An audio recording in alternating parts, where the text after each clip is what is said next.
The sun lay sullen to the west, hovering on the horizon. Its rays cast the hills in shadows. The pits lay ahead. Finally, he was drawing near after months of travel. Kamal looked at the heart of the games and saw only a gaping hole of darkness. The twilight prevented him from seeing the city that lay in the hollow. Even as he watched, torches were lit, the dull red light illuminating the site of Kamal's future triumphs. From mountain obscurity, he traveled towards his destiny. Kabal's city was the largest in the continent's interior, but only a few signs of its size were visible from Kamal's vantage point.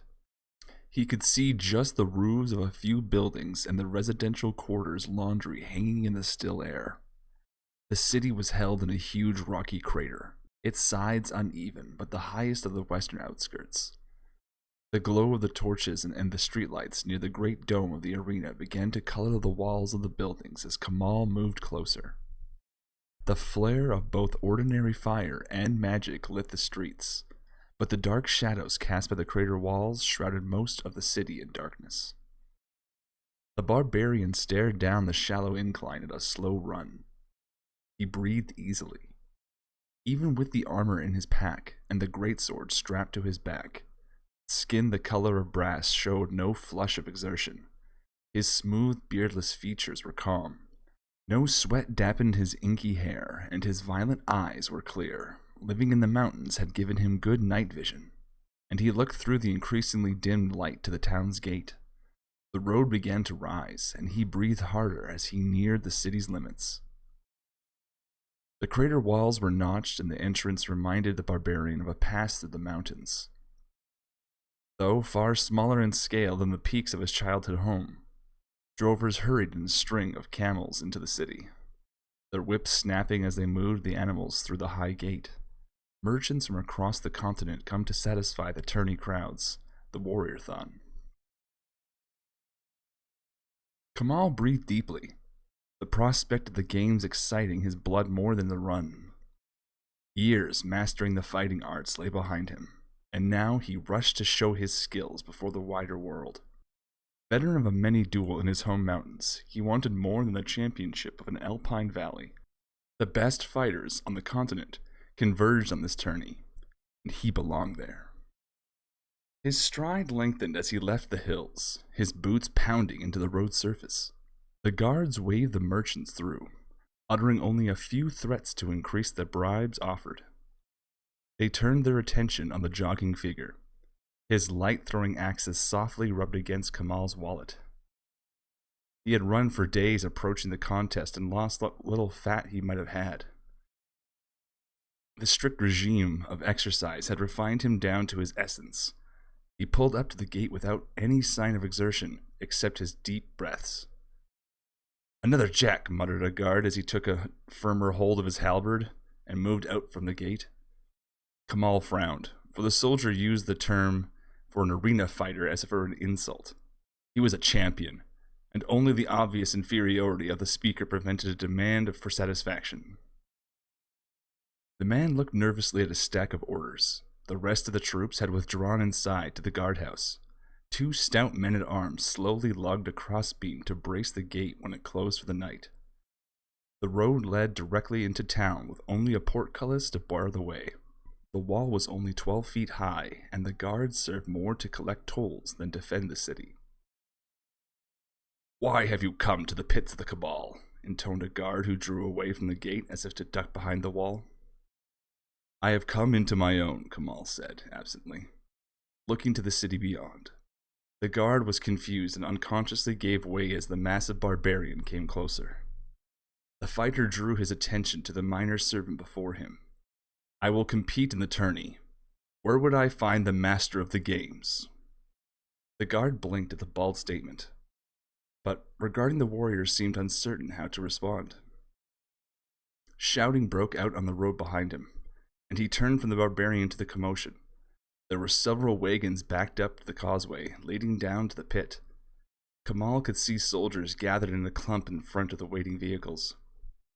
"As you can see, the road is backed up due to a wreck," the guard said, drawing a little confidence from the sight of his fellows so far away. The elevator cable snapped and killed a mule. Kamal just strode forward, ignoring the guard's outstretched arm. No profit from crazy men anyway, the soldier muttered as he stepped away from the barbarian. The road's decline prevented horses hauling fully loaded wagons into the city. An elevator dropped cargo from the staging area just inside the guardhouse to the bottom of the depression. Once relieved of their loads, merchants could then safely take the horses down the slope. Traffic headed into the city rode the brakes all the way to the flat at the bottom, using the animals just to steer. The elevator had just broken, however, and the snapped cable had beheaded a mule, overturning a wagon and blocking the causeway. Kamal drew a dagger, holding its blade against his arm. He used the hilt to prod people out of the way. Ignoring angry words, the decapitated beast lay tangled in its traces, its blood pouring down the steep roadway. Kamal gathered a whisper of power and wrapped it around the dagger's blade. He shoved aside the owner and guardsman and skimmed his blade along the beast's side with a single stroke. Harness leather and chains parted, like air before the blade, singing as tension released. Kamal shoved the corpse hard with his boot.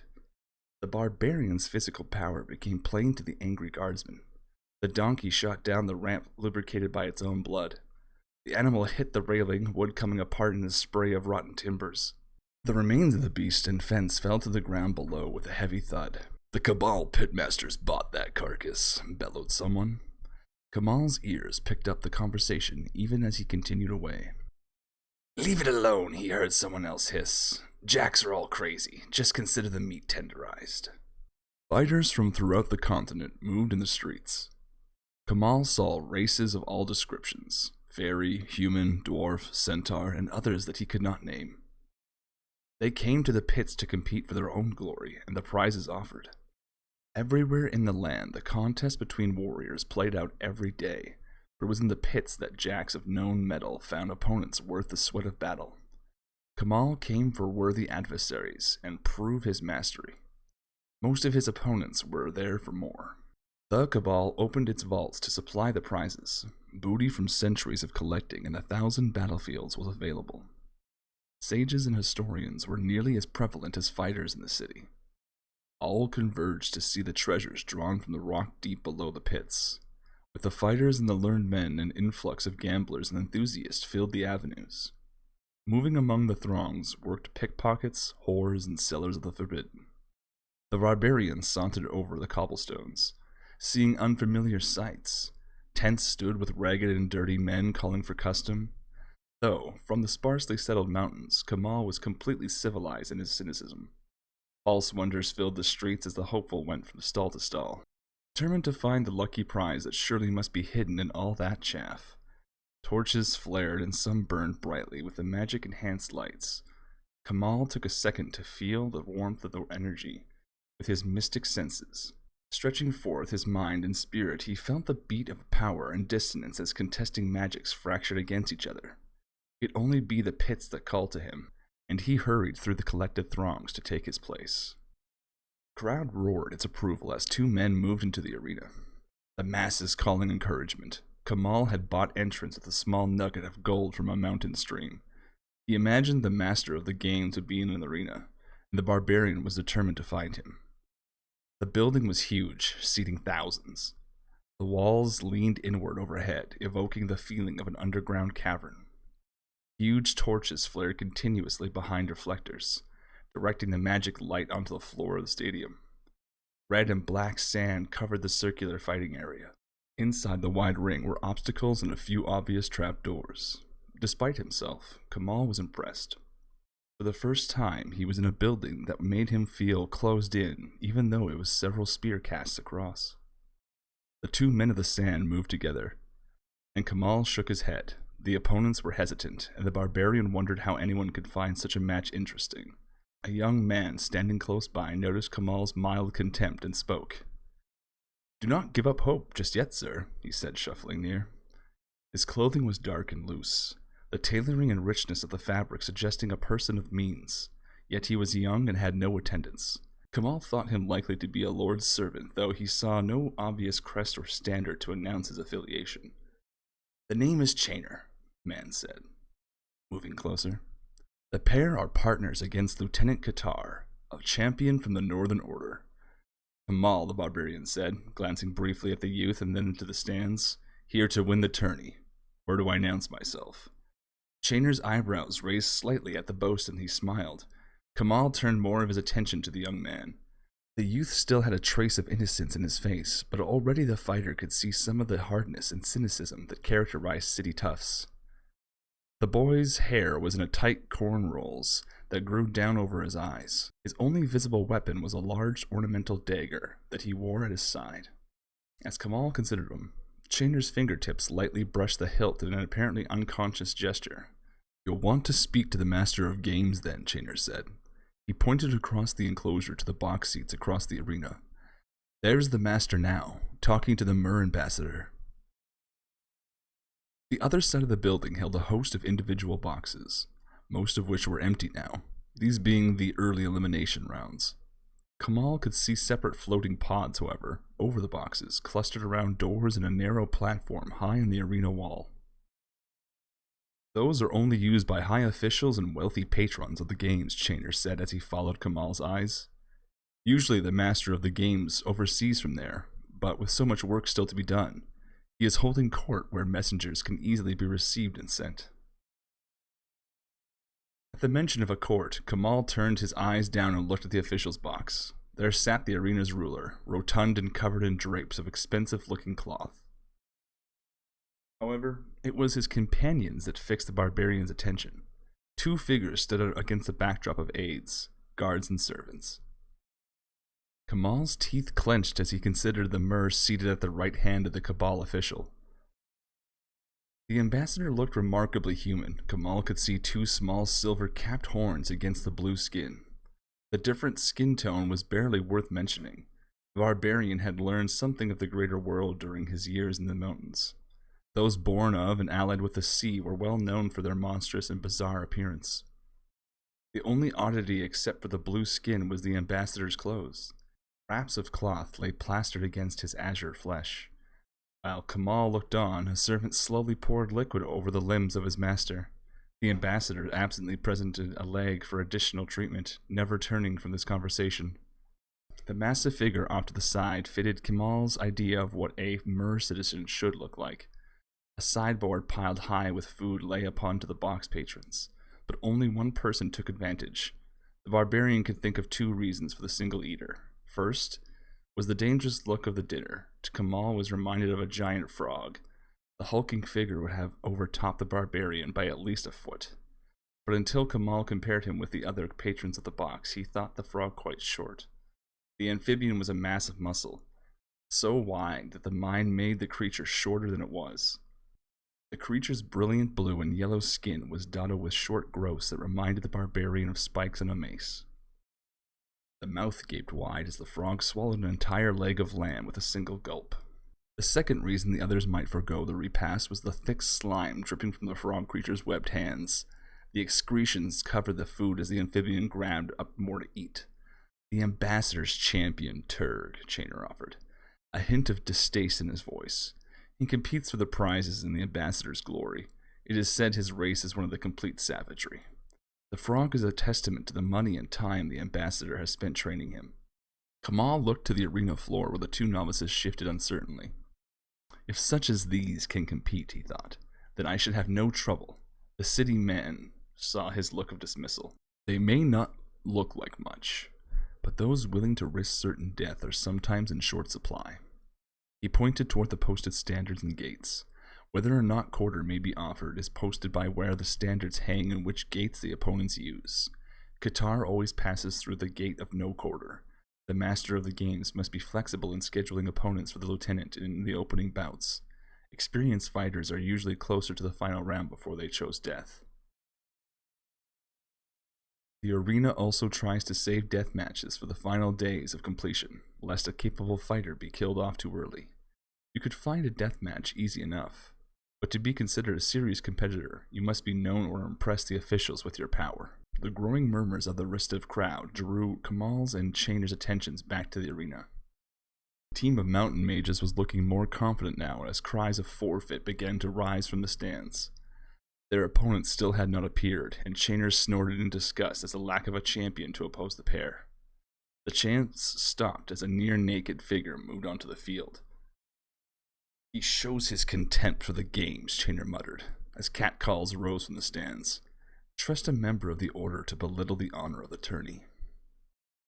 Kamal was no worshipper of pageantry, so Qatar's failure to obey the forms did not upset him, but the arrogance that the figure showed as he walked nonchalantly towards the opposing pair put his teeth on edge. An aspirant to the victory circle, Kamal ached to show Qatar that he should show respect for the other fighters, if not the venue. As the barbarian took in the warrior's pale skin, he became more irritated. Qatar was a bird warrior. Centuries before, a race of 3 peoples had fled from other planes to Dominaria. All were descended from ancestors who could fly, though most had lost their wings. The furthest from the winged forebearers were the Ellen.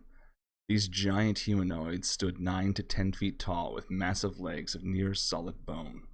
Slow and ponderous, they provided the muscle for the society, though in war they served only as massed troops with little status.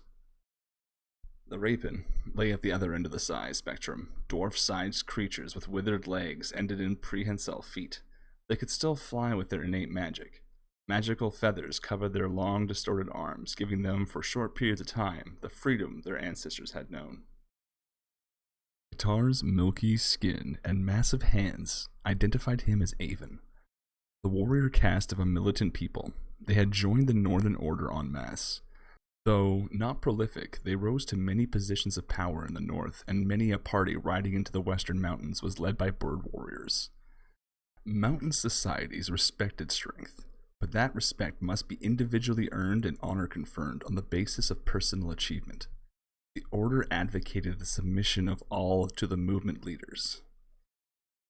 Kamal, by birth, training, and inclination, bowed only to those more powerful. His whole life was dedicated to proving that, now in his prime, no one could order him about with impunity. To give up your will to others, all of whom lacked the power to beat you or claim your respect, with their own deeds graded. Kamal regarded the bird warrior narrowly as his possible opponent in the tourney walked into battle. The 2 mountain mages attacked simultaneously. They separated in a fast shuffle. Their movements slowed as they called upon their magic. Neophytes, thought Kamal. The one on the left appeared to be a shaman. Furs and small amulets fluttered as he scuttled to one side. The boy's dark skin contrasted with his blonde hair. The spell that followed was slow to form. Eventually, it congealed into reality as the universe created a creature in response to the youth's wishes. With a roar, a slavering troll stalked the bird warrior. The emaciated monster approached, warily showing a degree of cunning unusual in the breed. The head darted from side to side, pausing to take in great gulps of air.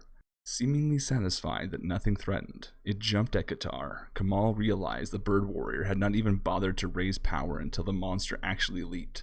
Golden energy erupted from his skin, coating his head and upper torso. It solidified into armor even as the mouth of the troll opened wide, the teeth and jaws of the monster seeming to leap out of a massive mouth. The beast stooped down to devour the warrior, but the bird warrior's armor did not give it all.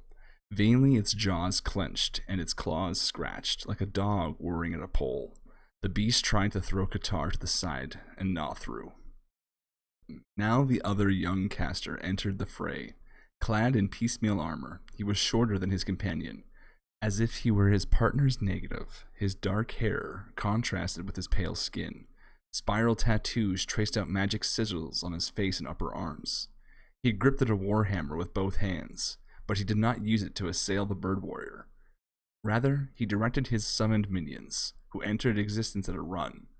Dwarf warriors charged Qatar and the troll. Pickaxes and hammers rose and then fell. Qatar rolled to the side, one blow driving through the armor that now encased the warrior's lower legs. The troll howled in delight at the fresh blood, and Kamal believed the Avon would pay the ultimate price for his arrogance. The bird warrior did not freeze, and he reinforced the power of the magic encasing his limbs. Then the lieutenant struck with his bare hands. The huge fists were encased in energy, and Kamal could hear the troll's jaws being pulverized. Teeth sprayed across the ground, digging furrows as they buried themselves. The beast screamed with pain, striking out blindly and falling upon a dwarf. The diminutive warrior's sturdy metal armor proved unequal to the troll claws. Chunks of flesh and blood fell to the sand as the dwarf was eviscerated. The audience booed loudly as the shaman tried to redirect his beast. "The pair has lost the crowd," Chainer said, shaking his head sadly. "For allied creatures to fall upon each other is an unforgivable amateur mistake." Guitar was on his feet, weaving from side to side as the rest of the dwarf troop tried to take advantage of his reduced mobility. At first, his movements seemed forced, almost stumbling as he retreated. Kamal watched as the bird warrior grew stronger. The barbarian realized that what wounds the lieutenant received healed even as he fought. The Avon's opponents could heal too, and the troll stood up, gore from his mistaken victim covering its face and chest. The dwarf's blood mingling with the flow of foulness from the beast's own wound. The wound diminished as the troll re-entered the fray. The deformed jaws moved back into position, and Kamal could see new teeth glinting in the torchlight. Qatar attacked the surrounding dwarves, killing and maiming as the troll reached for him. The lieutenant's fists were swollen balloons of power as golden energy armored the bird's warrior's flesh. Heads collapsed under the Avon's blows. Shields and weapons shattered as the dwarves struggled to bring the bird warrior down. Qatar leaped. Whether flying or merely by enhanced muscles, Kamal did not know. He soared through the air towards the dark-haired mountain mage. Qatar's bent legs absorbed much of the energy of the landing, but the armored youth still fell, a bag of broken bones. The barbarian thought the mage might survive with proper care. Then Qatar batted the man's head with a slap. The new corpse was not decapitated, but the mage's head lolled off one shoulder, leaving no doubt of the man's death. The troll ran at Qatar, a high cry of bestial rage surrounding as the few remaining dwarves vanished at the death of their master. The shaman coaxed fire from the air, and a few small balls of flame hurtled toward the bird warrior. Most of the spell wasted itself upon the open ground of the arena. The aroma of cooking meat carried everywhere as the fallen mountain mage was devoured by the ill-aimed magic. Burning flesh and charred leather fought with the odors of the food vendors making their rounds in the stands. A flock of birds soared from the lieutenant's hands. The small castings were brilliant, and Kamal forced himself to look at them directly. Slightly translucent, they rose up in the air, drawing near the upper booths. Patrons fell silent as the small energy spirits turned. The flock dived toward the floor on the arena, converging on everything, still alive. Like ghosts, they slipped into bodies as all stood still. Bursts of light shone forth from eyes and open mouths. The troll's rays cast a giant shadow of the bird warrior against the far wall of the arena. The last mountain mage was a fallen star, shafts of light erupting from his skin. All except Qatar collapsed. There was a moment of silence, and then the thunderous applause filled the arena. "So, you think you can compete in the games, do you, my boy?" the master of the game said. Kamal restrained his irritation with difficulty. The man was fat and festooned in bolts of garish cloth, like some monstrous jester taking his ease at a party instead of entertaining. All of the cabal members that he had seen were subdued in color and outward demeanor, but the master of the game showed a flamboyance of color and style that assaulted the barbarian's eyes. "You might be powerful enough to compete in the games, but you will have to satisfy me," the official stood with some difficulty and walked toward the room on the side of the box. Guards drew themselves to the attention only to be patted familiarly by the figure strolling by. Kamal followed, flanked by another set of guards. Kamal appeared weaponless. His great sword and axes lay in the entry chamber, as a matter of security. Only his mild amusement at the guards thinking him disarmed prevented him from laying waste to the cabal's servants. His amusement was passing, and the effrontery of the official made him rethink his participation in the tourney. To allow someone of such low character to stand in judgment of him was nigh unbearable. Kamal came for glory of combat against equals. How equal could his opponents be if one such as the official controlled their entry into the games? Kamal became more and more convinced that he would withdraw beyond the city and challenge the winner of the tourney, that is, if the barbarian did not return to the distant mountains instead. "Only one who is worthy should have a chance at these," the master said, slightly out of breath as he moved to the side of the doorway and gestured towards the trove of treasures. Kamal heard nothing but the pounding of his own heart for several seconds. A mound of gold, a few jewels, and numerous artifacts filled the center of the room. Mechanical limbs of ancient war machines lay next to charred books. Open scrolls showed letters that educated barbarian could not even identify, much less read. Leaking bags of coin lay against a massive breastplate worn by some forgotten giant. The room contained wealth, history, and shards of power from past wars. But it was a dull metal orb that locked Kamal's gaze. It lay partially concealed by a fine sword blade, which Kamal ached to throw away that he might better see this treasure. The rest of the room was filled with dross to the warrior's mind. The orb appeared to be no larger than his fist, yet he was mesmerized by it. His interest grew greater as he thought it responded to him. The light reflected by it seemed to grow brighter. The metal surface hinted at restrained power rather than the dull glint of common metal. Kamal's line of sight was broken as the master of the games entered his field of vision. Speechless, eh? The fat man chuckled. A shy barbarian, an uncommon sight, but one which is still not special enough to have in the ranks of the tourney. Kamal's jaws ached as he restrained himself. This corpulent fool was nothing, but now Kamal burned to enter and win. The metal sphere called to him still. The barbarian thought briefly of just taking the item, but he was a warrior, not a common thief. The official drew breath for another taunt, but Kamal had heard enough. His hand dipped into his pouch at his belt. He could feel the guards drawing closer. Chainer, who had stayed far back during the entire conversation, came forward. Out of the corner of his eye, he could see the young man's concerned face drawing nearer, perhaps to defuse the situation. Kamal drew out a single copper coin, worn thin with age and clipped by the truly desperate. The official's already florid face grew darker at the perceived insult of the pitiful bribe. The barbarian had no intention of trying to buy his way into the tournament with any currency other than his own power. Kamal's muscles relaxed as he channeled force into his hand. The copper brightened as the patina of age and wear slopped away from the metal. The coin grew brighter as the guards moved in, their spear points poised to open up Kamal's back. Like a tourist casting into a wishing well, the barbarian tossed the copper over his shoulder. The stone wall proved no barrier. Like a hot knife through butter, the red-hot coin melted its way through. Shouts of surprise sounded as it exited through the box wall as well. The sound of the cooling slug hitting the arena floor was lost in the confusion of guards and the white face of the master of the games.